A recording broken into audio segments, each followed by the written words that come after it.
வாழ்க்கையில மனுஷனா பிறந்த ஒவ்வொருத்தனுக்கும் யோசனைங்கிறது இயல்பான ஒரு விஷயம்தான். ஆனா அந்த யோசனையே நமக்கு ஒரு யமனாகவோ இல்ல நம்மள சுத்தி நாமளே கட்டிக்கிட்ட ஒரு சிறைச்சாலையாவோ மாறுறது தான் இங்க பெரிய சிக்கல். ஒரு நாளைக்கு நமக்குள்ள ஓடுற ஆயிரக்கணக்கான எண்ணங்கள்ல முக்காவாசி எண்ணங்கள் தேவையில்லாததுன்னும், அதுவும் குறிப்பா நம்மள நாமளே தாழ்த்திக்கிற மாதிரியான எதிர்மறை எண்ணங்கள்னு சொன்னா நம்ப முடியுதா? இதத்தான் நாம ஓவர் திங்கிங் அப்படின்னு சொல்றோம். யோசிச்சு பாருங்க, ஒரு சின்ன பிரச்சனை வரும்போது அதை தீர்க்க வழியை தேடுறது புத்திசாலித்தனம். ஆனா அந்த பிரச்சனை ஏன் வந்துச்சு, இதனால மத்தவங்க என்ன நினைப்பாங்க, நாளைக்கு என்ன ஆகும்னு தர்க்கமே இல்லாம மண்டைய போட்டு உடைச்சிக்கிறது ஒரு விதமான மனவியாதி. இதுக்குள்ள ஒரு வாட்டி சிக்கிட்டோம்னா வெளியே வர்றது ரொம்ப கஷ்டம். இது ஒரு சதுப்பு நிலம் மாதிரி. நீங்க எவ்வளவுக்கு அதிலிருந்து தப்பிக்க முயற்சி பண்ணி காலை வேகமா மிதிக்கிறீங்களோ அவ்வளவு வேகமா அது உங்களை உள்ள இழுத்துக்கும். வேலை செய்யற இடத்துல இது இன்னும் கொடுமையானது. ஒரு சின்ன தப்பு நடந்துடுச்சுன்னு வைங்க, ஒரு மெயில்ல ஸ்பெல்லிங் மிஸ்டேக் பண்ணிட்டோம், இல்லனா ஒரு மீட்டிங்ல சொல்ல வேண்டிய பாயிண்ட்டை மறந்துட்டோம், உடனே நம்ம மனசு என்ன பண்ணும் தெரியுமா? ஒரு பெரிய சினிமா ஸ்கிரிப்ட் எழுத ஆரம்பிச்சிடும். ஐயோ, மேனேஜர் என்ன நினைப்பாரோ, நம்மளை திறமை இல்லாதவன்னு முத்திர குத்திடுவாங்களோ, இதனால நம்ம இன்க்ரிமெண்ட் கட் ஆயிடுமோ, வேலையை விட்டு தூக்கிடுவாங்களோ அப்படின்னு இல்லாததும் பொல்லாததுமா கற்பனை பண்ணி அந்த நிமிஷத்துல செய்ய வேண்டிய வேலையை முழுமையா கோட்டை விட்டுருவோம். ஒரு சாதாரண தப்பு ஒரு பெரிய பேரிடரா நம்ம கண்ணுக்கு தெரிய ஆரம்பிக்கும். ஆனா நிஜத்துல பாத்தீங்கன்னா அந்த ஒரு நிமிஷ தப்ப யாரும் பெருசா கண்டுக்கவே மாட்டாங்க. ஆனா நாம மட்டும் அந்த ஒரு நிமிஷத்தை பல மணி நேரமா, ஏன் பல நாட்களா கூட மனசுக்குள்ள போட்டு அரைச்சிக்கிட்டே இருப்போம். இந்த தேவையில்லாத சிந்தனைகள் நம்மளோட சக்தியை அப்படியே உறிஞ்சிடும். ஒரு நாள் முழுக்க பிசிக்கலா வேலை செஞ்சா கூட வராத ஒரு களைப்பு சும்மா ஒரு இடத்துல உட்கார்ந்து தேவையில்லாததை யோசிச்சா வந்துடும். ஏன்னா மூளைங்கிறது ஒரு மிஷின் மாதிரி. அதுக்கு ஓவர்லோடு கொடுத்தா ஹீட் ஆகி சீக்கிரம் பழுதாகிடும். இந்த ஓவர் திங்கிங்னால வர்ற முதல் பாதிப்பு என்னன்னா, உங்களோட கவனம் சிதறது தான். நீங்க செய்யற வேலையில உங்களால 100% கொடுக்க முடியாது. அப்புறம் அங்கேயும் ஒரு தப்பு நடக்கும், அதை நினைச்சு மறுபடியும் ஓவர் திங்கிங். இது ஒரு நரகமான சுழற்சி. இதிலிருந்து வெளியே வரணும்னா முதல்ல இந்த மனச்சிறைய நாம தான் உருவாக்கியிருக்கோங்கிற தெளிவு வரணும். கிருஷ்ணர் பகவத்கீதையில சொல்ற ஒரு முக்கியமான விஷயம் என்னன்னா, உன்னோட கட்டுப்பாட்டுல இருக்கிறது உன்னோட செயல்கள் மட்டும்தான், அதோட பலன் கிடையாது. ஆனா நாம என்ன பண்றோம், செயலை செய்யறதுக்கு முன்னாடியே அதோட பலனை பத்தி 1000 கற்பனைகளை செஞ்சு அந்த பயத்திலேயே செயலை ஒழுங்கா செய்யாம விட்டுடுறோம். மனசுங்கிறது ஒரு குரங்கு மாதிரி. அது இங்கேயும் அங்கேயும் தாவிக்கிட்டே தான் இருக்கும். ஆனா அந்த குரங்குக்கு ஒரு இடத்துல உட்கார வைக்க தெரியணும், இல்லைன்னா அது வீட்டையே களைச்சு போட்டுடும். நம்ம மனசுல ஓடுற அந்த எதிர்மறை சத்தங்களை எப்படி அடக்கிறது? ஒரு சின்ன பயிற்சி இருக்கு. ஒரு நாளைக்கு எப்போதெல்லாம் உங்க மனசு ரொம்ப பாரமா குழப்பமா இருக்கோ அப்போ ஒரு 2 நிமிஷம் அப்படியே அமைதியா உட்காருங்க. கண்ணை மூடிக்கிட்டு உங்க மூச்சை கவனிங்க. அந்த நேரத்துல உங்க மனசுல என்னென்ன எண்ணங்கள் ஓடுதுன்னு ஒரு வேடிக்கை பார்க்குற ஆளா நின்னு பாருங்க. ஆஹா, இப்போ என் மனசு பயப்படுது, இப்போ என் மனசு யாரையோ திட்டுது அப்படின்னு அந்த எண்ணங்களை நீங்க அடையாளம் காண ஆரம்பிச்சாலே அந்த எண்ணங்களுக்கு இருக்கிற சக்தி குறைய ஆரம்பிக்கும். நீங்க அந்த எண்ணமா மாறாம அந்த எண்ணத்தை கவனிக்கிற ஆளா மாறுறது தான் இந்த சிறையில இருந்து வெளியே வர்றதுக்கான முதல் வாசல். இந்த ஒரு பயிற்சியை நீங்க தொடர்ந்து பண்ணும்போது உங்க மனசு ஒரு தெளிவான கண்ணாடி மாதிரி மாறும். அழுக்கு படிஞ்ச கண்ணாடியில முகம் தெரியாது, அதே மாதிரி குழப்பமான மனசுல உண்மையான தீர்வும் தெரியாது. அந்த தெளிவு வரும்போது தேவையில்லாத யோசனைகள் எல்லாம் தானாவே கழண்டு விழுந்துடும். மனசு லேசாகும்போது வேலை மேல ஒரு புது உத்வேகம் பிறக்கும். அந்த அமைதியான மனநிலை தான் உங்களோட மிகப்பெரிய பலம். இப்போ ஒரு நிமிஷம் யோசிச்சு பாருங்க, உங்களோட கடந்த காலத்துல நீங்க எவ்வளவு விஷயத்துக்காக ஓவரா யோசிச்சு கவலைப்பட்டீங்க? அதுல எத்தனை விஷயங்கள் நிஜத்துல நடந்துச்சு? யோசிச்சு பார்த்தா சிரிப்பு தான் வரும். பெரும்பாலான நம்ம பயங்கள் எல்லாமே வெறும் கற்பனை தான். அந்த கற்பனை பூதத்தை விரட்டி அடிக்கிற அந்த மந்திரக்கோல் இப்போ உங்க கையில தான் இருக்கு. அந்த தெளிவான மனநிலையை நோக்கி அடுத்த அடி எடுத்து வைப்போம். யோசிச்சுக்கிட்டே இருக்கிறதுக்கும் யோசிச்சு ஒரு முடிவு எடுக்கிறதுக்கும் நடுவுல ஒரு மெல்லிய கோடு இருக்கு. சில பேர் ஒரு சின்ன முடிவை எடுக்கிறதுக்கு கூட பல மணி நேரம், ஏன் பல நாட்கள் கூட எடுத்துப்பாங்க. இதுக்கு பேர் தான் அனாலிசிஸ் பாராலிசிஸ். அதாவது அளவுக்கு அதிகமாக அலசி ஆராய்ஞ்சு கடைசியில் எந்த முடிவும் எடுக்க முடியாம ஒரு முட்டுச்சந்தில் போய் நிற்கிறது. வேலையில் இது ரொம்ப ஆபத்தானது. ஏன்னா இன்னைக்கு இருக்கிற வேகமான உலகத்துல சரியான நேரத்தில் எடுக்கப்படாத முடிவு தவறான முடிவை விட மோசமானது. நம்ம ஏன் இவ்வளவு யோசிக்கிறோம்? ஏன்னா நமக்கு ஒரு பயம்.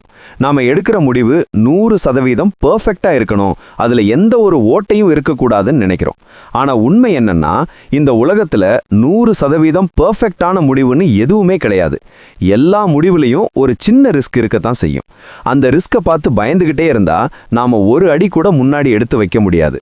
முடிவு எடுக்காம இருக்கிற அந்த தருணத்துல நாம ஒரு வகையான ஒரு செயலற்ற நிலைக்கு போயிடுறோம். அது நம்ம மனசை இன்னும் அதிகமா அழுத்தத்துக்கு உள்ளாக்கும். இதுல ஒரு முக்கியமான விஷயம் இருக்கு. அதுதான் 80-20 விதி. ஒரு முடிவை எடுக்கிறதுக்கு தேவையான 100% தகவல்களையும் உங்களால திரட்டவே முடியாது. நீங்க ஒரு 20% முக்கியமான தகவல்களை வச்சிருக்கீங்கன்னா அதை வச்சே உங்களால 80% சரியான முடிவை எடுக்க முடியும். மிச்சம் இருக்கிற 20% அந்த முடிவை செயல்படுத்தும் போது வர்ற அனுபவத்திலிருந்து கத்துக்கலாம். ஆனா நாம என்ன பண்றோம், அந்த மீதி இருக்கிற 80% தேவையற்ற தகவல்களை தேடி தேடியே காலத்தை கடத்திடுறோம். இதனால முக்கியமான நேரம் வீணாகிறது மட்டும் இல்லாம அந்த வாய்ப்பே நம்மளை விட்டு போயிடுது. முடிவெடுக்கிறதுங்கிறது ஒரு கலை மாதிரி. அதுக்கு தைரியம் வேணும். கிருஷ்ணர் அர்ஜுனனுக்கு சொன்னது இதுதான். குழப்பத்தை விட்டுட்டு எழுந்து நில்லு, உன்னோட கடமையை செய். இங்க கடமைங்கிறது ஒரு முடிவை எடுத்து அதை செயல்படுத்துறது தான். நீங்க ஒரு இடத்துல தேங்கி நிக்கிற வரைக்கும் தான் குழப்பம். ஒன்ஸ் நீங்க ஒரு முடிவை எடுத்துட்டு நடக்க ஆரம்பிச்சிட்டீங்கன்னா பாதை தானாவே தெரியும். இதுக்கு ஒரு சின்ன வழிமுறை இருக்கு. அதுதான் 2 மினிட் விதி. உங்க வேலையில ஒரு சின்ன விஷயம் வருது. ஒரு மெயிலுக்கு ரிப்ளை பண்ணணும், இல்லைன்னா ஒரு ஃபைலை அனுப்பணும். இதை இப்பவே பண்ணலாமா இல்லை அப்புறம் பண்ணலாமான்னு யோசிக்க ஆரம்பிக்காதீங்க. அந்த வேலைக்கு 2 நிமிஷத்துக்கு கம்மியாக தான் ஆகும்னா அந்த யோசனையே இல்லாமல் உடனே செஞ்சு முடிச்சிடுங்க. பெரிய முடிவுகளுக்கு ஒரு காலக்கெடுவை நீங்களே நிர்ணயிச்சுக்கோங்க. இன்னும் 10 நிமிஷத்துல நான் ஒரு முடிவை எடுத்தே தீருவேன் அப்படின்னு உங்களுக்குள்ளேயே ஒரு கட்டளை போட்டுக்கோங்க. அந்த 10 நிமிஷம் முடியும் போது உங்ககிட்ட என்ன தகவல் இருக்கோ அதை வச்சு ஒரு முடிவுக்கு வந்துடுங்க. இந்த மாதிரி சின்ன சின்ன முடிவுகளை வேகமா எடுக்க பழகிட்டீங்கன்னா உங்க மூளைக்கு ஒரு பயிற்சி கிடைக்கும். நம்மால சீக்கிரம் முடிவெடுக்க முடியுங்கிற ஒரு தன்னம்பிக்கை வரும். அந்த தன்னம்பிக்கை தான் பெரிய முடிவுகளை எடுக்கும்போது உங்களுக்கு துணையா இருக்கும். தேவையில்லாத யோசனைகளை தவிர்த்துட்டு செயல்ல இறங்குறது தான் உங்க மன அமைதிக்கு முதல் வழி. முடிவெடுக்கிறதுல இருக்கிற தயக்கம்தான் உங்க முன்னேற்றத்தை தடுக்கிற மிகப்பெரிய தடைக்கல். அந்த தடைக்கல்ல தாண்டி குதிச்சிட்டீங்கன்னா அப்புறம் எல்லாமே ஒரு சீரான வேகத்துல நடக்க ஆரம்பிக்கும். நாம யோசிச்சுக்கிட்டே இருக்கிறதுனால உலகமும் காலமும் நமக்காக நிக்க போறதில்ல. அது அதோட வேகத்துல போய்கிட்டே இருக்கும். நாம தான் அந்த வேகத்துக்கு ஈடு கொடுக்கணும். அந்த வேகத்துல இருக்கிற ஒரு சந்தோஷமே தனிதான். இனிமே ஒரு முடிவை எடுக்கணும்னா மனசுக்குள்ள ஒரு அலாரம் வைங்க. அந்த அலாரம் அடிக்கும்போது நீங்க எந்த முடிவை எடுத்திருக்கீங்களோ அதுல உறுதியா இருங்க. அது சரியோ தவறோ அப்புறம் பார்த்துக்கலாம். ஆனா அந்த முடிவை எடுத்த அந்த நிமிஷம் உங்க மனசுல ஒரு பெரிய பாரம் இறங்குறத நீங்க உணர முடியும். அந்த நிம்மதி தான் நமக்கு தேவை. அடுத்த கட்டத்துக்கு போறதுக்கு அந்த நிம்மதியான மனநிலை ரொம்ப முக்கியம். வேலை செய்யற இடத்துல நம்மள நிம்மதியா இருக்க விடாத ஒரு பெரிய பேய் எது தெரியுமா? மற்றவங்க நம்மளை பற்றி என்ன நினைப்பாங்க அப்படிங்கிற அந்த ஒரு கேள்விதான். ஆஃபீஸ்க்குள்ளே நுழையும் போதே நம்ம மனசு ஒரு பயத்தோடு தான் நுழையுது. பக்கத்து சீட்டில் இருக்கிறவன் நம்மளை பார்த்து ஏன் சிரிக்கிறான், மேனேஜர் ஏன் இன்னைக்கு நம்மளை முறைச்சு பார்க்குறாரு, மீட்டிங்கில் நான் சொன்ன பாயிண்ட் மொக்கையாக இருந்திருக்குமோ, இப்படி அடுத்தவன் கண்ணில் இருந்து நம்மளை நாமளே பார்க்கறது தான் இங்கே இருக்கிற மிகப்பெரிய சாபம். இதைத்தான் சயின்ஸில் ஸ்பாட்லைட் எஃபெக்ட் அப்படின்னு சொல்கிறாங்க. அதாவது ஒரு ஸ்டேஜில் நம்ம மேலே மட்டும் ஃபோக்கஸ் லைட் அடித்தா எப்படி இருக்கும்? மற்றவங்க எல்லாரும் இருட்டில் இருப்பாங்க, நாம் மட்டும் வெளிச்சத்தில் இருப்போம். அப்போது நம்மளோட ஒவ்வொரு அசைவையும் எல்லாரும் கவனிப்பாங்கன்னு நம்ம பயப்படுவோம்ல. அதே மாதிரி தான் உலகமே நம்மளை தான் கவனிச்சுக்கிட்டு இருக்கு. நம்மளோட ஒவ்வொரு சின்ன தப்பையும் எல்லாரும் நோட் பண்ணி டைரி எழுதிக்கிட்டு இருக்காங்கன்னு நாமளா கற்பனை பண்ணிக்கிறோம். ஆனால் நிஜம் என்ன தெரியுமா? இங்கே யாருக்கும் யாரையும் கவனிக்க நேரமே கிடையாது. அவனவன் அவனோட இன்க்ரிமெண்ட்டு, அவனோட லோனு, அவனோட குடும்ப பிரச்சனைன்னு அவனோட சொந்த ஸ்பாட்லைட்டுக்குள்ளே வெந்துட்டுருக்கான். நீங்கள் ஒரு தப்பு பண்ணால் அதை ஒரு 5 நிமிஷம் வேடிக்கை பார்த்துட்டு அவன் வேலையை பார்க்க போயிடுவான். ஆனால் நீங்கள் மட்டும்தான் அந்த 5 நிமிஷத்தை 5 வருஷமாக மனசுக்குள்ளே சுமந்துட்டுருப்பீங்க. அவன் என்ன நினச்சிருப்பான் அப்படின்னு யோசிச்சு யோசிச்சு உங்களோட இயல்பான திறமையை நீங்களே தொலைச்சிடுறீங்க. ஒருத்தவங்கள மதிக்கணும்னா நீங்க எடுக்கிற முடிவுகளும் நீங்க கொடுக்கிற வேலை தரமும் தான் பேசுமே தவிர நீங்க அவன்கிட்ட எப்படி பயந்து பயந்து நடந்துக்கிறீங்கங்கிறதுல இல்ல. கிருஷ்ணர் சொல்லுவாரு, உன்னோட தரம் உன்கிட்ட தான் இருக்கு, மத்தவன் கொடுக்கிற சர்டிபிகேட்ல இல்ல. ஒரு மண்பானை அழகா இருக்கா இல்லையான்னு அதை செஞ்ச குயவனுக்கு தெரியும். அந்த பானையை வாங்குறவன் அதை என்ன வேணா சொல்லிட்டு போட்டோம், அதனால அந்த பானையோட குணம் மாறிடாது. அதே மாதிரி தான் நீங்களும். உங்க வேலையில நீங்க உண்மையா இருந்தா மத்தவங்களோட பார்வை உங்களை ஒண்ணு செய்யாது. மத்தவங்களோட பாராட்டுக்காக காத்துக்கிட்டு இருக்கிறது ஒரு பிச்சைக்காரன் கிண்ணத்தை ஏந்திக்கிட்டு நிக்கிற மாதிரி தான். அவங்க போட்டா சந்தோஷம், போடலைனா வருத்தம். இப்படி உங்களோட ரிமோட் கண்ட்ரோலை ஏன் அடுத்தவன் கையில கொடுக்குறீங்க? நம்ம மனசுக்குள்ள ஒரு சுய அங்கீகாரம் வேணும். இன்னைக்கு நான் ஒரு வேலையை சிறப்பா செஞ்சனா, எனக்கு நான் உண்மையா இருந்தனா அப்படின்னு உங்களுக்கு நீங்களே மார்க் போட்டுக்கோங்க. உங்க மனசாட்சி சூப்பர்டான்னு சொல்லிட்டா அப்புறம் இந்த உலகமே உங்களை தப்புன்னு சொன்னாலும் அதை பத்தி நீங்க கவலைப்படக்கூடாது. அடுத்தவன் பாராட்டுற வரைக்கும் காத்திருக்காம நீங்க செஞ்ச ஒரு நல்ல வேலையை நீங்களே கொண்டாடுங்க. ஒரு சின்ன காஃபி குடிச்சு உங்களை நீங்களே தட்டி கொடுங்க. இந்த சமூக பயத்திலிருந்து வெளியே வரணும்னா முதல்ல உங்களை சுத்தி இருக்கிற அந்த கற்பனை கேமராவை கழட்டி எறியணும். நீங்க ஒன்றும் உலக அழகனோ இல்ல உலக மகா அறிவாளியோ இல்லைங்கிறத ஒத்துக்கிட்டாலே ஒரு பெரிய நிம்மதி வரும். ஆமாப்பா, நான் தப்பு பண்ணுவேன், அதிலிருந்து கத்துக்குவேன், அதுக்கு யார்கிட்டையும் நான் மன்னிப்பு கேட்க வேண்டிய அவசியம் இல்லை அப்படிங்கிற அந்த ஒரு கெத்து உங்களுக்குள்ள வரணும். வேலையில் இருக்கிற சக ஊழியர்கள் எல்லாரும் உங்களை மாதிரியே ரத்தமும் சதையுமாதையான மனுஷங்க தான். அவங்களுக்கும் பயம் இருக்கு, அவங்களுக்கும் தயக்கம் இருக்கு. மற்றவங்க உங்களை என்ன நினைப்பாங்கன்னு நீங்க யோசிச்சுட்டு இருக்கிற அதே நேரத்தில் அவங்களும் உங்களை பத்தி என்ன நினைப்பீங்கன்னு யோசிச்சுட்டு இருக்கலாம். இதை புரிஞ்சுக்கிட்டாலே அந்த இடத்துல ஒரு விடுதலை கிடைக்கும். உங்க கவனத்தை மத்தவங்க மேல இருந்து திருப்பி உங்க வேலை மேல வைங்க. உங்க வேலை பேச ஆரம்பிச்சா இந்த உலகம் தானா அமைதியாயிடும். நீங்க யாருக்கும் எதையும் நிரூபிக்க வேண்டிய அவசியம் இல்லை. நீங்களா இருக்கிறதே ஒரு பெரிய வெற்றி தான். அடுத்த முறை ஆஃபீஸில் யாராவது உங்களை ஒரு மாதிரி பார்த்தா அவனுக்கு ஏதோ கண்ணில் பிரச்சனை போலன்னு நினச்சிட்டு போய்கிட்டே இருங்க. அதை விட்டுட்டு என் சட்டையில் அழுக்கா, நான் பேசுனது தப்பான்னு உங்க மண்டையை நீங்களே நோண்டாதீங்க. உங்க நிம்மதி உங்க கையில தான் இருக்கு, மற்றவன் கண்ணில் இல்லை. மனசுக்குள்ள இந்த உறுதியை ஏத்திக்கோங்க. மத்தவங்க பார்வைங்கிறது ஒரு கலைஞ்சு போற மேகம் மாதிரி, ஆனா உங்க உழைப்புங்கிறது நிலையான பூமி மாதிரி. பூமியா நில்லுங்க, மேகத்தை வேடிக்கை பாருங்க. எல்லாம் கரெக்டா இருக்கணும், ஒரு நூல் அளவு கூட பிசகக்கூடாது. கேட்கறதுக்கு இது ரொம்ப நல்ல குணம் மாதிரி தெரியும். ஆனா இந்த பெர்ஃபெக்ஷனிசம் தான் ஓவர் திங்கிங்குக்கு இருக்கிற மிகப்பெரிய மூலப்பொருள். ஒரு வேலையை ஆரம்பிக்கிறதுக்கு முன்னாடியே அது உலக தரத்துல இருக்கணும்னு நீங்க நினைக்கிறீங்க பாருங்க, அங்கதான் சிக்கல் ஆரம்பிக்குது. அந்த பயத்திலேயே அந்த வேலையை தள்ளி போட்டுக்கிட்டே இருப்பீங்க. இல்லைனா செஞ்ச வேலையையே திரும்ப திரும்ப செஞ்சு நேரத்தை வீணடிப்பீங்க. உங்க மனசு ஒருபோதும் இது போதும் அப்படின்னு சொல்லவே சொல்லாது. இதனால என்ன ஆகும்னா ஒரு கட்டத்துல நீங்க அந்த வேலையை வெறுக்க ஆரம்பிச்சிடுவீங்க. நல்லா புரிஞ்சுக்கோங்க, சிறப்பா செய்யறது வேற, பெர்ஃபெக்டா செய்யறது வேற. சிறப்பா செய்யறதுன்னா உங்களோட முழு உழைப்பையும் போடுறது. பெர்ஃபெக்டா செய்யறதுன்னா ஒரு எட்ட முடியாத இலக்க துரத்திக்கிட்டு ஓடி மூச்சரைச்சு நிக்கிறது. இந்த உலகத்துல எதுவுமே பெர்ஃபெக்ட் இல்ல. ஒரு அழகான ரோஜா பூவுல கூட முள் இருக்கு, நிலாவுல கூட கரை இருக்கு. அப்படி இருக்கும்போது மனுஷன் செய்யற வேலையில மட்டும் எப்படி குறையே இல்லாம இருக்க முடியும்?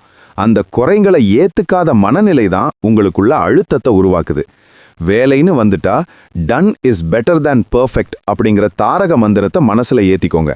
ஒரு வேலையை முழுமையா முடிச்சு ஒப்படைக்கிறது தான் முதல் வெற்றி. அதை முடிச்சதுக்கு அப்புறம் வேணும்னா சின்ன சின்ன மாற்றங்களை செய்யலாம். ஆனா ஆரம்பத்திலேயே நான் உலகமே வியக்கிற மாதிரி செய்வேன்னு உட்கார்ந்தா கடைசி வரைக்கும் பேப்பரும் பேனாவும் அப்படியே தான் இருக்கும். பெர்ஃபெக்ஷனிசம்ங்கிறது ஒரு அழகான போர்வையில் இருக்கிற சோம்பேறித்தனம்னு கூட சொல்லலாம். ஏன்னா தப்பு வந்துடுமோங்கிற பயத்துல நீங்க செயலை தவிர்க்கிறீங்க. கிருஷ்ணர் அர்ஜுனன் கிட்ட போர் செய்ன்னு தான் சொன்னாரே தவிர எல்லா அம்பையும் கரெக்டா எதிரியோட கண்ணிலேயே படுற மாதிரி விடு, ஒரு அம்பு கூட தப்பக்கூடாதுன்னு சொல்லல. நீ உன்னோட வேலையை செய், அதுல வர்ற பிழைகளை அனுபவமா மாத்திக்கோங்கிறது தான் ஆன்மீகமும் சொல்ற பாடம். நீங்க ஒரு வேலையை 90% திருப்தியோட செஞ்சு முடிச்சிட்டாலே அது ஒரு பெரிய சாதனை தான். அந்த மீதி 10% தேடுறதுக்காக உங்களோட 100% மன அமைதியை ஏன் அடகு வைக்கிறீங்க? ஒவ்வொரு முறையும் நீங்க ஒரு வேலையை செய்யும்போது இதுல நான் என்ன கத்துக்கிட்டேன்னு மட்டும் யோசிங்க. இதுல நான் என்ன தப்பு பண்ணேன்னு மட்டும் யோசிச்சா உங்க மூளை ஒரு சித்திரவதை கூடமா மாறிடும். தப்பு பண்றது தப்பே இல்ல. ஆனா தப்பு பண்ணிடுவோமோன்னு பயந்துகிட்டு யோசிச்சுக்கிட்டே இருக்கிறது தான் மிகப்பெரிய தப்பு. ஒரு வேலையை செஞ்சு முடிச்சதுக்கு அப்புறம் வர்ற அந்த ஒரு திருப்தி இருக்கு பாருங்க, அதுல ஒரு நிம்மதி இருக்கும். அந்த நிம்மதியை இந்த பெர்ஃபெக்ஷனிசம் உங்களுக்கு கொடுக்கவே விடாது. பெர்ஃபெக்ஷனிசம் உங்க மேல நீங்களே போட்டுக்கிற ஒரு விலங்கு. அந்த விலங்க உடைக்கணும்னா நீங்க ஒரு சாதாரண மனுஷன்றத முதல்ல ஒத்துக்கணும். நீங்க மிஷின் கிடையாது, ரோபோட் கிடையாது. நீங்க ஒரு உயிர். உயிர்னா அங்க ஒரு நெகிழ்வுத்தன்மை இருக்கணும். ஒரு சின்ன தப்பு நடந்தா பரவாயில்ல, அடுத்த தடவை பார்த்துக்கலான்னு உங்களை நீங்களே மன்னிச்சுக்க கத்துக்கோங்க. உங்களை நீங்களே மன்னிக்காத வரைக்கும் இந்த உலகம் உங்களை மன்னிக்காதுன்னு நீங்க தப்பா நினைச்சுப்பீங்க. ஒரு வேலையை சமர்ப்பிக்கும் போது இது என்னோட பெஸ்ட், ஆனா இதுல இன்னும் முன்னேற வாய்ப்பு இருக்குங்கிற மனப்பக்குவம் வேணும். அந்த 90% திருப்தியை ஏத்துக்க பழகுங்க. அந்த 10% குறைதான் உங்களை அடுத்த கட்டத்துக்கு நகர்த்துற எரிபொருள். குறைகளே இல்லைன்னா அங்க வளர்ச்சியே இருக்காது. குறைகளை நேசிங்க, அதுதான் உங்களை ஒரு முழுமையான மனுஷனா மாத்தும். ஓவர் திங்கிங்ல இருந்து தப்பிக்க முடிச்சிட்டேன் அப்படிங்கிற வார்த்தையை சொல்ல பழகுங்க. அந்த வார்த்தையில இருக்கிற சக்தி வேற எதுலயும் இல்ல. நம்ம மனசு ஒரு விசித்திரமான ரெக்கார்டு பிளேயர் மாதிரி. எப்பவோ முடிஞ்சு போன ஒரு விஷயத்த, குறிப்பா நாம பண்ண ஒரு தப்ப இல்லனா நமக்கு நடந்த ஒரு அவமானத்தை திரும்ப திரும்ப போட்டு பார்த்துக்கிட்டே இருக்கும். நேத்து ஆஃபீஸ் மீட்டிங்ல ஒரு வார்த்தை தப்பா பேசிட்டோம், இல்லனா ஒரு முக்கியமான ஃபைலை அனுப்ப மறந்துட்டோன்னு வைங்க. அது முடிஞ்சு போச்சு, அதை மாற்ற முடியாது. ஆனா நம்ம புத்தி என்ன பண்ணும் தெரியுமா? அப்போ ஏன் அப்படி பேசின, இப்படி பேசியிருக்கலாமோ, மேனேஜர் முகத்தை பாத்தியா, அவர் என்ன நினைச்சிருப்பாரு அப்படின்னு அந்த ஒரு நிமிஷ காட்சியை 1,00,000 தடவை ரீவைண்ட் பண்ணி பார்க்கும். இதுதான் கடந்த கால சுமையை இன்னைக்கு தூக்கிட்டு தெரியறது. இந்த வருத்தம், ரிக்ரெட் இருக்கு பாருங்க, இது ஒரு மெதுவான விஷம். இது உங்களோட இன்னைய தேதியோட சந்தோஷத்தை மட்டும் திருடல, நாளைக்கு நீங்க செய்ய வேண்டிய வேலையோட தெளிவையும் சேர்த்து அழிக்குது. யோசிச்சு பாருங்க, ஒரு வண்டி ஓட்டிட்டு போகும்போது முன்னாடி இருக்கிற ரோட்டை பார்க்காம பின்னாடி இருக்கிற கண்ணாடி ரியர்வியூ மிரர் வழியாவே பார்த்துட்டு ஓட்டுனா என்ன ஆகும்? கண்டிப்பா விபத்து தான் நடக்கும். நம்ம வாழ்க்கையும் அப்படிதான்.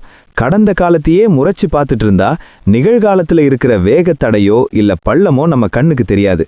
அப்புறம் அங்க ஒரு தப்பு நடக்கும், அதை நினைச்சு அப்புறம் வருத்தப்படுவோம். இது ஒரு முடிவே இல்லாத நரக வேதனை.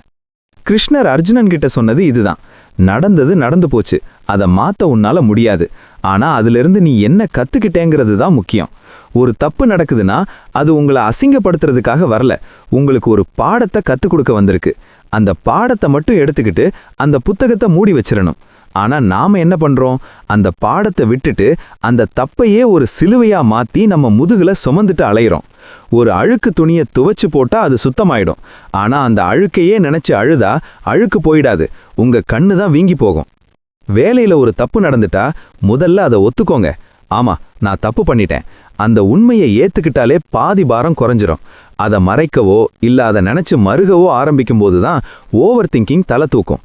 அந்த தப்புல இருந்து உங்களுக்கு கிடைச்ச லெசன் என்ன, அதை மட்டும் ஒரு டைரியில குறிச்சு வைங்க.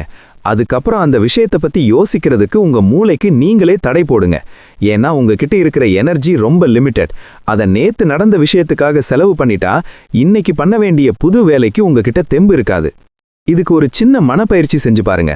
உங்க மனசு எப்போ நேத்து நடந்த தப்பை பத்தி பேச ஆரம்பிக்குதோ அப்போ ஒரு நிமிஷம் நிதானமா மூச்சை உள்ள இழுத்து வெளியே விடுங்க. நேற்றைய சுமையை நான் இங்கேயே இறக்கி வைக்கிறேன் அப்படின்னு உங்களுக்குள்ளேயே சொல்லிக்கோங்க. அந்த மூச்சு காற்று வெளியே போகும்போது உங்க வருத்தமும் அதோட சேர்ந்து போறதா கற்பனை பண்ணுங்க. இது ஏதோ மேஜிக் மாதிரி தோணலாம், ஆனா உங்க ஆழ் மனசுக்கு நீங்க கொடுக்கிற கட்டளை இது. முடிஞ்சு போனதுக்கு என்னால உயிர் கொடுக்க முடியாது, ஆனா இருக்கிற உயிருக்கு என்னால ஒரு அர்த்தம் கொடுக்க முடியுங்கிற தெளிவு உங்களுக்குள்ள வரணும். நேத்து யாராவது உங்களை திட்டியிருக்கலாம், இல்ல நீங்க ஒரு சுதப்பல் பண்ணியிருக்கலாம். அதனால நீங்க ஒரு தோத்து போன ஆள் கிடையாது, நீங்க ஒரு கத்துக்கிட்டு இருக்கிற ஆள். அவ்வளவுதான் வித்தியாசம். இந்த உலகத்துல ஜெயிக்கிறவன் எல்லாம் தப்பு பண்ணாதவன் கிடையாது, பண்ண தப்பையே நினைச்சு உட்கார்ந்திருக்காதவன் தான். அந்த வேகமும் அந்த விடுதலையும் தான் ஒரு மனுஷனை அடுத்த உயரத்துக்கு கொண்டு போகும். கடந்த காலம் ஒரு சுடுகாடு மாதிரி, அங்க போய் எதையும் தேடாதீங்க.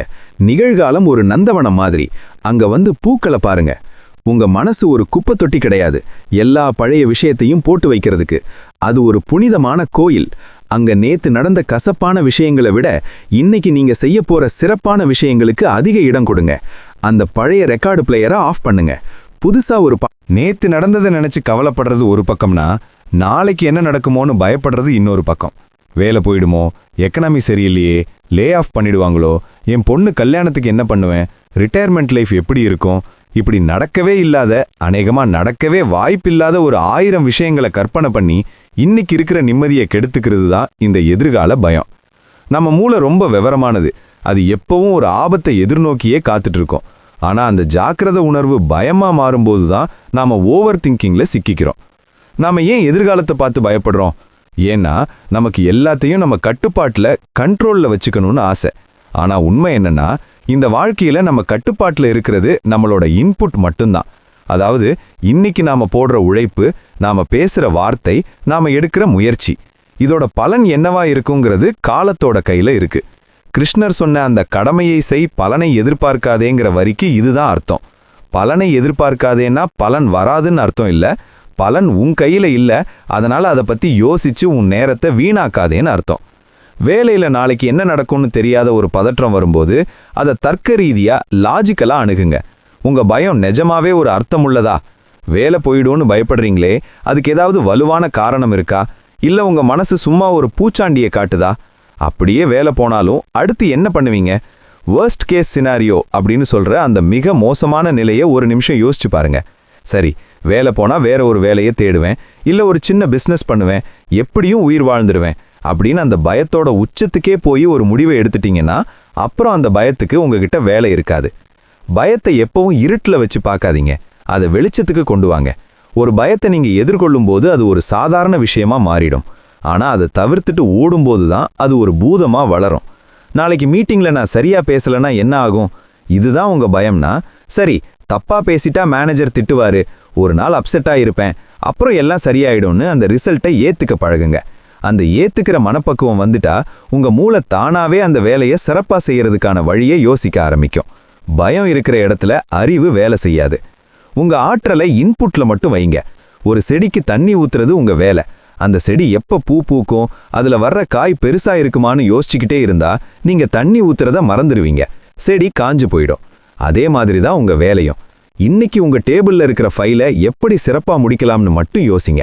அதுக்கான பலன் அதுவா வந்து சேரும். உழைப்புக்கு எப்பவும் ஒரு நியாயம் உண்டு, அந்த நியாயத்தை நம்புங்க. எதிர்காலத்தை பத்தி பயப்படுறதுங்கிறது குடை இல்லாம மழையை நினைச்சு இப்பவே நனையிற மாதிரி. மழை வரும்போது குடை பிடிச்சுக்கலாம், இல்ல நனைஞ்சுக்கலாம். ஆனா இப்ப வெயில் அடிக்கும் போது மழையை நினைச்சு பயப்படுறதுல என்ன லாபம்? வாழ்க்கைங்கிறது ஒரு மர்மமான பயணம். அதுல வர்ற திருப்பங்கள் தான் அந்த பயணத்தை அழகாக்குது. எல்லாத்தையும் முன்னாடியே தெரிஞ்சுக்கிட்டு வாழ்றதுல என்ன சுவாரஸ்யம் இருக்கு? அந்த அன்னோன் விஷயத்த ஒரு சவாலா பாருங்க, பயமா பார்க்காதீங்க. நாளைக்கு ஒரு புது நாள், அது உங்களுக்கு ஒரு புது வாய்ப்பை கொண்டு வரும். அந்த நம்பிக்கையில இன்னைக்கு நிம்மதியா தூங்குங்க. நாளைக்கு வர்ற பிரச்சனைய நாளைக்கு இருக்கிற புத்திசாலித்தனத்தோட எதிர்கொள்ளலாம். இன்னைக்கு இருக்கிற புத்திய இன்னைக்கு இருக்கிற வேலைக்கு மட்டும் பயன்படுத்துங்க. பயங்கிறது ஒரு பொய், நம்பிக்கைங்கிறது தான் மெய். அந்த மெய்யை பிடிச்சுக்கோங்க, வாழ்க்கை பிரகாசமா இருக்கும். இன்னைக்கு நாம வாழ்ந்துகிட்டு இருக்கிற உலகம் ஒரு டிஜிட்டல் குப்பை தொட்டி மாதிரி ஆகிடுச்சு. காலையில கண்ணு முழிச்சதுல இருந்து ராத்திரி படுக்க போற வரைக்கும் நம்ம கண்ணு முன்னாடி ஏதோ ஒரு ஸ்கிரீன் ஓடிக்கிட்டே இருக்கு. போன்ல ஒரு நோட்டிபிகேஷன் வந்தா போதும், நம்ம மூளைக்குள்ள ஒரு சின்ன மின்சாரம் பாஞ்ச மாதிரி பதற்றம் தொத்திக்குது. யார் மெசேஜ் பண்ணிருப்பாங்க? ஆபீஸ்ல இருந்து ஏதோ அவசர மெயிலா, இல்ல வாட்ஸ்அப் குரூப்ல யாராவது நம்மள பத்தி பேசிக்கிறாங்களா? இப்படி ஒரு நிமிஷம் கூட நிம்மதியா ஒரு இடத்துல உட்கார முடியாம இந்த டிஜிட்டல் கருவிகள் நம்மள ஒரு அடிமையாவே மாத்தி வச்சிருக்கு. இந்த இடைவிடாத தகவல்கள், இன்ஃபர்மேஷன் ஓவர்லோடு தான் இன்னைக்கு ஓவர் திங்கிங்க்கு இருக்கிற முக்கியமான வேர். ஒரு நாளைக்கு ஒரு மனுஷனோட மூளை எவ்வளவு தகவல்களை உள்வாங்கணுமோ அதை விட 100 மடங்கு அதிகமான குப்பைகளை நாம சோஷியல் மீடியா வழியாவும் இமெயில் வழியாவும் உள்ள தள்ளிக்கிட்டு இருக்கோம். இதனால என்ன ஆகுதுன்னா, மூளைக்கு எது முக்கியம் எது தேவையில்லாததுன்னு பிரிக்க தெரியாம போயிடுது. ஒரு முக்கியமான ரிப்போர்ட் ரெடி பண்ணிட்டு இருப்பீங்க, அப்போ டக்குன்னு ஒரு நோட்டிஃபிகேஷன் வரும். அதை எடுத்து பார்த்தா யாரோ ஒருத்தன் வெளிநாட்டுல டூர் போன போட்டோவை போட்டிருப்பான். உடனே உங்க மனசு, அவன் பாரு எவ்வளவு ஜாலியா இருக்கான், நாம மட்டும் ஏன் இப்படி கஷ்டப்படுறோம்னு ஒரு புது கதையை எழுத ஆரம்பிச்சிடும். இது ஒரு சாதாரண டிஸ்ட்ராக்ஷன் இல்ல, இது உங்களோட ஃபோக்கஸை திருடுற ஒரு பெரிய கொள்ளைக்காரன். கிருஷ்ணர் சொல்ற ஒரு விஷயம் என்னன்னா, உன்னோட 5 புலன்களையும் அடக்கி ஆள்றவன் தான் உண்மையான அறிவாளி. ஆனா இன்னைக்கு அந்த 5 புலன்களும் இந்த போனுக்குள்ள அடங்கி கிடக்குது. ஒரு வேலையை செய்யும் போது அந்த வேலையில மட்டும் கவனம் இருக்கணும்னா முதல்ல இந்த டிஜிட்டல் சத்தங்களை ஆஃப் பண்ணணும். மூளைக்குன்னு ஒரு ஃபோக்கஸ் டைம் கண்டிப்பா தேவை. அந்த நேரத்துல உலகமே அழிஞ்சாலும் நீங்க உங்க வேலையில மட்டும்தான் இருக்கணும். ஆனா நாம என்ன பண்றோம்? மல்டி டாஸ்கிங் பண்றேன்னு சொல்லிட்டு ஒரு பக்கம் வேலையை பார்த்துக்கிட்டே இன்னொரு பக்கம் போனை நோண்டிக்கிட்டு இருப்போம். இதனால வேலை தப்பாகும், அப்புறம் அதை நினைச்சு ஓவர் திங்கிங் வரும். இந்த டிஜிட்டல் அழுத்தத்தில் இருந்து வெளியே வரணும்னா நீங்க தான் ஒரு வேலையை போட்டுக்கணும். வேலைக்கு நடுவே ஒரு 5 நிமிஷம் ஃபோன் பார்க்காம இருக்கிற அந்த டிஜிட்டல் டீடாக்ஸ் பயிற்சியை இன்னைக்கே ஆரம்பிங்க. உங்க மேஜை மேல ஃபோனை வைக்காதீங்க, அதை தூரமா வைங்க. 1 மணி நேரத்துக்கு ஒரு தடவை மட்டும் செக் பண்ணுங்க. அதே மாதிரி எல்லா நோட்டிஃபிகேஷனையும் ஆஃப் பண்ணி வைங்க. உங்க அமைதியை மத்தவங்க ஒரு மெசேஜ் மூலமா கலைக்க நீங்க ஏன் அனுமதி கொடுக்கறீங்க? உங்களோட நேரம், உங்களோட கவனம், இது ரெண்டும் தான் உங்களோட சொத்து. அதை இந்த ஆப்ஸ் கிட்ட அடகு வைக்காதீங்க. தகவல்கள் அதிகமா சேர சேர குழப்பமும் அதிகமாகும். நிறைய தெரிஞ்சுக்கிட்டா புத்திசாலி ஆயிடலாம்னு நாம நினைப்போம். ஆனா உண்மை என்னன்னா, நிறைய தெரிஞ்சுக்கிட்டா மூளை சீக்கிரம் டயர்ட் ஆயிடும். தேவையற்ற தகவல்கள் ஒரு மன அழுத்தத்தை உருவாக்கும். அதிலிருந்து தான் ஓவர் திங்கிங் பிறக்கும். ஒரு நாளைக்கு எவ்வளவு நேரம் ஸ்கிரீன் பார்க்கணும்னு ஒரு லிமிட் வைங்க. முக்கியமா தூங்க போறதுக்கு 1 மணி நேரத்துக்கு முன்னாடி எல்லாத்தையும் ஓரமா வைங்க. அந்த அமைதியில தான் உங்க மனசுக்கு தேவையான தெளிவு கிடைக்கும். உங்க மூளை ஒரு ஸ்டோரேஜ் டிவைஸ் கிடையாது, அது ஒரு ப்ராசஸர். அதுக்கு வேலை செய்யறதுக்கான இடத்தை விடுங்க. பழைய மெயில், தேவையில்லாத மெசேஜ், அடுத்தவன் வாழ்க்கை, இதையெல்லாம் தூக்கி எறிஞ்சிட்டு உங்களோட இன்னைய இலக்க மட்டும் மனசுல வைங்க. தெளிவான தண்ணீர்ல தான் அடியில இருக்கிற கல் தெரியும். அதே மாதிரி அமைதியான மனசுல தான் சரியான தீர்வு தெரியும். அந்த தெளிவை இந்த டிஜிட்டல் உலகம் உங்களுக்கு கொடுக்காது. நீங்க தான் அதை தேடி போய் பிடிக்கணும். நம்ம வாழ்க்கையில வர்ற பாதி கஷ்டங்களுக்கு காரணம் என்ன தெரியுமா? பிடிக்காத ஒரு விஷயத்துக்கு, இல்லனா நம்மால முடியாதுன்னு தெரிஞ்ச ஒரு விஷயத்துக்கு முகஸ்துதிக்காக சரி, எஸ் அப்படின்னு சொல்லிடுறது தான். ஆஃபீஸ்ல மேனேஜர் ஒரு வேலையை கொடுப்பாரு. ஏற்கனவே உங்க டேபிள்ல 10 வேலை இருக்கும். ஆனா இல்லைன்னு சொன்னா அவருக்கு கோபம் வருமோ, இல்ல நம்மளை பத்தி தப்பா நினைப்பாரோன்னு பயந்துகிட்டு தலையாட்டிட்டு வந்துடுவோம். அப்புறம் அந்த வேலையையும் முடிக்க முடியாம ஏற்கனவே இருந்த வேலையையும் சொதப்பி நைட்டு முழுக்க தூக்கம் இல்லாம ஏன் ஒத்துக்கிட்டோன்னு ஓவரா யோசிச்சு அழுதுகிட்டு இருப்போம். இந்த ஆம் சொல்ற வியாதி இருக்கே, இது ஒரு பெரிய பலவீனம். மத்தவங்க கண்டுல நல்லவன்னு பேர் வாங்கணுங்கிற ஆசையில உங்க மன அமைதியை நீங்களே கொலை செஞ்சிடுறீங்க. உங்களுன்னு ஒரு எல்லை, பவுண்டரிஸ் இருக்கணும். அந்த எல்லையை தாண்டி யாரும் உங்களை ஆக்கிரமிக்க நீங்க விடக்கூடாது. கண்ணியமா, மரியாதையா ஒரு விஷயத்தை இல்லைன்னு சொல்ல கத்துக்கிறது தான் ஒரு முதிர்ச்சியான மனுஷனுக்கு அடையாளம். இதனால யாருடைய மனசும் புண்படாது. மாறாக உங்க மேல ஒரு மரியாதை தான் வரும். இவர் தெளிவா இருக்காரு, இவரால முடியாததை ஒத்துக்கிறாருன்னு எல்லாரும் நினைப்பாங்க. கிருஷ்ணர் அர்ஜுனன் கிட்ட பேசுறப்போ அர்ஜுனன் பல கேள்விகளை கேட்கறான், பல தயக்கங்களை சொல்றான். அப்போ கிருஷ்ணர் அவனை தட்டி கொடுத்து எதை செய்யணும், எதை செய்யக்கூடாதுன்னு தெளிவா ஒரு எல்லையை வகுத்து கொடுக்கறான். அதே மாதிரி உங்க வேலையிலையும் ஒரு தெளிவு வேணும். உங்களோட வேலை பளு என்னங்கிறத உங்க மேலதிகாரி கிட்ட தைரியமா விளக்கி சொல்லுங்க. சார், எனக்கு இந்த வேலைகள் இருக்கு, இப்போ நீங்க கொடுக்கிற இந்த வேலையையும் சேர்த்துக்கிட்டேன்னா எதையுமே சரியா முடிக்க முடியாது, அதனால இதுக்கு இன்னும் கொஞ்சம் டைம் வேணும் அப்படின்னு பேசுறது தப்பே இல்லை. இதுக்கு பேரு தான் அசர்ட்டிவ் கம்யூனிகேஷன். எல்லாருக்கும் எல்லாரையும் திருப்திப்படுத்த முடியாது. உலகமே திரண்டு வந்தாலும் உங்களை ஒருத்தரால கூட முழுசா திருப்திப்படுத்த முடியாதுங்கிறது தான் யதார்த்தம். அப்படி இருக்கும்போது நீங்க ஏன் எல்லார்கிட்டையும் நல்ல பிள்ளை சர்டிஃபிகேட் வாங்க துடிக்கிறீங்க? நீங்க நோ சொல்லும்போது உங்களை சுத்தி இருக்கிற தேவையற்ற நபர்களும் தேவையற்ற வேலைகளும் தானாவே விலகிடும். அப்போ உங்களுக்கு கிடைக்கிற அந்த சுதந்திரம் இருக்கே, அது உங்க ஓவர் திங்கிங்கை பாதியா குறைச்சிடும். தேவையில்லாத கமிட்மெண்ட்ஸ் இல்லைன்னா யோசிக்கிறதுக்கும் எதுவுமே இருக்காது. மன அமைதி வேணும்னா உங்க நேரத்தை நீங்க மதிக்கணும்.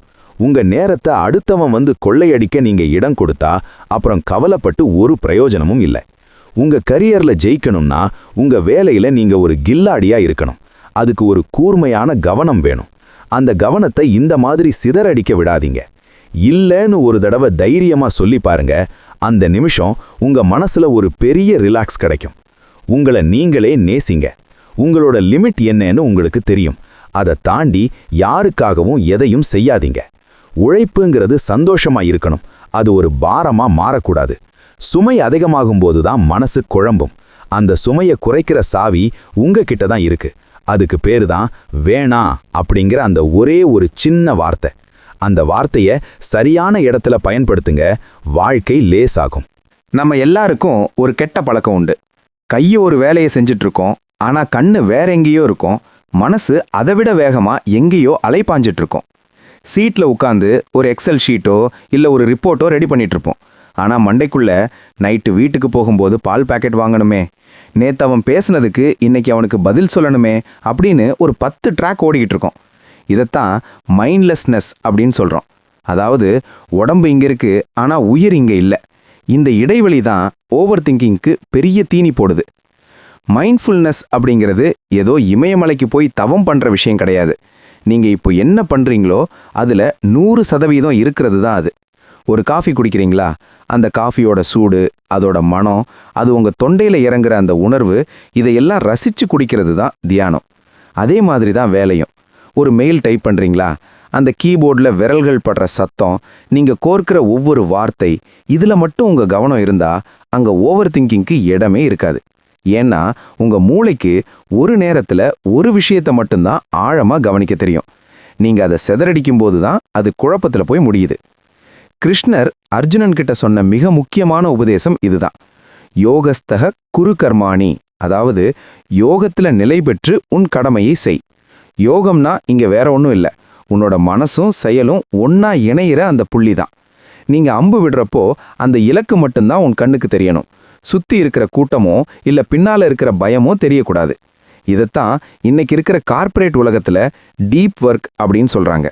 ஒரு வேலையில முழுசா மூழ்கி போயிட்டா அங்க காலமும் தெரியாது, கவலையும் தெரியாது. அந்த நிலைமையில தான் ஒரு மனுஷனோட மிகச்சிறந்த படைப்பாற்றல் வெளிவரும். உங்க மனசு அலைப்பாயிரப்போ அதை இழுத்துட்டு வர்றதுக்கு ஒரு சின்ன தந்திரம் இருக்கு. அதுதான் 5-4-3-2-1 நுட்பம். உங்க மண்டைக்குள்ள ஓவர் திங்கிங் சத்தம் அதிகமா கேக்குதுன்னு வைங்க, உடனே உங்க வேலையை நிறுத்திட்டு உங்களை சுத்தி இருக்கிற விஷயங்களை கவனிங்க. உங்க கண்ணுக்கு தெரிகிற 5 பொருட்கள், உங்களால தொட முடிகிற 4 விஷயங்கள், உங்க காதுல விழுற 3 சத்தங்கள், மூக்கால உணர முடிகிற 2 வாசனைகள், அப்புறம் உங்க வாயில இருக்கிற ஒரு சுவை. இதை நீங்க செய்யும்போது உங்க மூளை அந்த பழைய கற்பனை உலகத்திலிருந்து வெளியே வந்து இப்போ இருக்கிற நிஜ உலகத்துக்கு திரும்பிடும். 5 புலன்களையும் இப்போ இருக்கிற நிமிஷத்துல நிலைநிறுத்துறது தான் உங்களோட மிகப்பெரிய ஆயுதம். நம்ம மனசு எப்பவும் 2 இடத்துக்கு தான் ஓடும். ஒன்று முடிஞ்சு போன நேத்து, இல்லைன்னா நடக்க போற நாளைக்கு. ஆனா வாழ்க்கைங்கிறது இப்போ இருக்கிற இந்த இன்றுல மட்டும்தான் இருக்கு. நீங்க நேத்துல வாழ்ந்தா அதுக்கு பேர் வருத்தம், நாளைக்குல வாழ்ந்தா அதுக்கு பேர் பயம். ஆனா இன்னைக்குல வாழ்ந்தா அதுக்கு பேர் தான் வாழ்க்கை. இந்த நிமிஷத்தை உங்களால உணர முடிஞ்சா அப்புறம் உங்களுக்கு எதுக்கு கவலை? வேலையில ஒரு சின்ன டாஸ்க் எடுத்தாலும் அதை உலகத்துல இருக்கிற மிக முக்கியமான வேலையா நினைச்சு செய்யுங்க. அந்த அர்ப்பணிப்பு உங்களுக்குள்ள ஒரு பெரிய அமைதியை கொண்டு வரும். ஓவர் திங்கிங்கிறது ஒரு இருட்டான அறை மாதிரி. மைண்ட்ஃபுல்னஸ்ங்கிறது அங்க ஏத்தி வைக்கிற ஒரு சின்ன மெழுகுவர்த்தி. அந்த வெளிச்சம் வந்ததும் இருட்டு தானா ஓடிடும். உங்க கவனத்தை ஒரு லேசர் கதிர் மாதிரி மாத்துங்க. சிதறிப்போன வெளிச்சம் எதையும் எரிக்காது, ஆனா ஒரு புள்ளியில குவிக்கப்படுற வெளிச்சம் எதையும் தொலைக்கும். அந்த கூர்மையான கவனம் தான் உங்களை ஒரு சாதாரண ஊழியர்ல இருந்து ஒரு தலைவனா மாத்தும். அந்த தெளிவு தான் உங்க மனசுக்கு தேவையான மருந்து. கடைசி பகுதிக்கு வந்துட்டோம். இதுதான் எல்லாத்தையும் விட முக்கியமானது. ஒரு நாள் முழுக்க ஆஃபீஸ்ல கஷ்டப்பட்டு வேலை செஞ்சுட்டு அந்த பாரத்தோடவே வீட்டுக்கு வர்றதற்கே அது உங்க வாழ்க்கையே நரகமாக்கிடும். லேப்டாப்பை மூடினதுக்கு அப்புறமும் உங்க மூளைக்குள்ள அந்த மீட்டிங், அந்த டெட்லைன், அந்த திட்டு இதெல்லாம் ஓடிக்கிட்டே இருந்தா நீங்க வேலை செய்யறதுக்கும் ஒரு மெஷின் வேலை செய்யறதுக்கும் என்ன வித்தியாசம் இருக்கு? வேலையில் இருக்கிற பிரச்சனையை ஆஃபீஸ் கேட்லேயே கழட்டி வச்சுட்டு வர தெரியாதவன் என்னதான் சம்பாதிச்சாலும் அவன் ஒரு ஏழை தான். ஏன்னா அவங்கிட்ட நிம்மதி இல்லை. நம்ம மனசுக்கு ஒரு ஷட் டவுன் ரிச்சுவல் கண்டிப்பா வேணும். அதாவது அன்னைக்கு வேலையை இதோட நான் முடிக்கிறேன் அப்படின்னு உங்க மூளைக்கு நீங்க கொடுக்கிற ஒரு சிக்னல். ஆஃபீஸை விட்டு கிளம்புறதுக்கு ஒரு 10 நிமிஷத்துக்கு முன்னாடி இன்னைக்கு என்னென்ன வேலை முடிச்சோம், நாளைக்கு என்ன பண்ணணும்னு ஒரு லிஸ்ட் போடுங்க. அதை ஒரு பேப்பர்ல எழுதி வச்சுட்டு அவ்வளவுதான், இன்னைக்கு வேலை முடிஞ்சுது, மிச்சத்தை நாளைக்கு பார்த்துக்கலாம்னு சத்தமா உங்களுக்குள்ளேயே சொல்லிக்கோங்க. அந்த ஒரு காகிதத்துல உங்க பாரத்தை இறக்கி வச்சுட்டு கிளம்புங்க. பஸ்ஸுலையோ கார்லையோ போகும்போது ஆஃபீஸ் மெயிலை செக் பண்ற அந்த வேலையை முதல்ல நிறுத்துங்க. கிருஷ்ணர் போர் முடிஞ்சதும் தன்னோட சங்கையும் ஆயுதங்களையும் கீழே வச்சுட்டு ரிலாக்ஸா இருப்பார். அதுதான் ஒரு வீரனுக்கு அழகு. போர்க்களத்துல வீரம், ஆனா வீட்டுக்கு வந்தா அமைதி. நீங்களும் அப்படிதான் இருக்கணும். வீட்டுக்குள்ள நுழையும் போது ஒரு புது மனுஷனா நுழையணும். அங்க உங்களுக்காக காத்துட்டு இருக்கிற குடும்பம், உங்க குழந்தைகள், அவங்க கிட்ட அந்த ஆஃபீஸ் டென்ஷனை காட்டாதீங்க. நீங்க உழைக்கிறதே அவங்களுக்காகத்தான். ஆனா அந்த உழைப்புனால வர்ற எரிச்சலை அவங்க மேல காட்டுறது எவ்வளோ பெரிய முட்டாள்தனம். உங்க மனசை ரிலாக்ஸ் பண்றதுக்கு ஒரு வெற்றி குறிப்பேடு வைங்க. தூங்குறதுக்கு முன்னாடி இன்னைக்கு நீங்க சிறப்பா செஞ்ச 3 விஷயங்களை எழுதுங்க. அது ஒரு பெரிய சாதனையா இருக்கணும்னு அவசியம் இல்லை. இன்னைக்கு ஒருத்தருக்கு உதவி பண்ணேன், இன்னைக்கு ஒரு வேலையை சீக்கிரம் முடிச்சேன் அப்படின்னு சின்ன விஷயமா கூட இருக்கலாம். உங்க மூளை எப்பவும் குறைகளையே தேடிட்டு இருக்கோம். அதுக்கு நீங்க நிறைகளை காட்ட பழகணும். அப்போதான் தூங்கும்போது உங்க மனசுல ஒரு திருப்தி இருக்கும். அந்த திருப்தி தான் ஒரு ஆழ்ந்த தூக்கத்தை கொடுக்கும். தூக்கம் சரியா இருந்தாலே அடுத்த நாள் ஓவர் திங்கிங் பாதியா குறைஞ்சிடும். வாழ்க்கைங்கிறது வெறும் வேலை மட்டும் கிடையாது. அதுல சிரிப்பு இருக்கு, பாட்டு இருக்கு, ருசியான சாப்பாடு இருக்கு, நேசம் இருக்கு. இதையெல்லாம் அனுபவிக்காம வெறும் கவலையையும் பயத்தையும் மட்டும் சுமந்துகிட்டு இருந்தா அதுக்கு பேரு வாழ்றது கிடையாது, சாகிறதுக்காக காத்துக்கிட்டு இருக்கிறது. ஓவர் திங்கிங்கிறது ஒரு நோயினா அதுக்கு மருந்து கொண்டாட்டம். சின்ன சின்ன விஷயங்களையும் கொண்டாட கத்துக்கோங்க. இன்னைக்கு நீங்க உயிரோட இருக்கிறதே ஒரு பெரிய கொண்டாட்டம்தான். இந்த உலகத்துல எதுவும் நிரந்தரம் இல்லை. உங்க வேலையும் சரி, உங்க கவலையும் சரி. ஒரு காலத்துல உங்களை உலுக்கின பெரிய பிரச்சனை இன்னைக்கு ஒரு தூசியா கூட உங்க மனசுல இருக்காது. அதே மாதிரி தான் இன்னைக்கு இருக்கிற இந்த டென்ஷனும். இதை புரிஞ்சுக்கிட்டா உங்க மனசு ஒரு அமைதியான கடல் மாதிரி மாறும். அலைகள் வரும் போகும், ஆனா ஆழம் எப்பவும் அமைதியா தான் இருக்கும். அந்த ஆழமான அமைதியை தேடிப்போங்க. இன்னையிலிருந்து ஒரு புது மனுஷனா மாறுங்க. யோசிக்கிறத விட்டுட்டு வாழ ஆரம்பிங்க.